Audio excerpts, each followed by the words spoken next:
কাদের সুবিধা দিতে নির্বাচন ডিসেম্বর থেকে জুনে নেয়ার চেষ্টা, এমন প্রশ্ন রেখে বিএনপির স্থায়ী কমিটির সদস্য সালাউদ্দিন আহমেদ বলেছেন, নির্বাচনের দাবির বিপরীতে দীর্ঘমেয়াদে ক্ষমতায় থাকার আকাঙ্ক্ষা গণতন্ত্রের জন্য শুভ নয়। বিকেলে জাতীয় প্রেস ক্লাবে ভাসানী অনুসারী পরিষদের প্রতিনিধি সম্মেলন ও ভাসানী জনশক্তি পার্টির আত্মপ্রকাশ অনুষ্ঠানে এসব কথা বলেন তিনি। সালাউদ্দিন আহমেদ আরও বলেন, 1-11-এর মতো -2 ফর্মুলা আবারও ব্যর্থ হবে।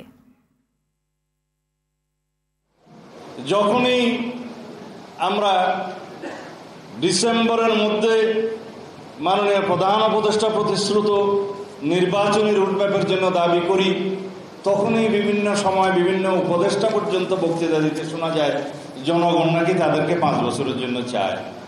কাদেরকে সুবিধা দেওয়ার জন্য, কাদের এজেন্ডা বাস্তবায়নের জন্য মাননীয় প্রধান উপদেষ্টা প্রায় ডিসেম্বর থেকে জুন এই সমস্ত আসা যাওয়া করছেন? এক জায়গায় স্থির থাকতে পারছেন না কেন?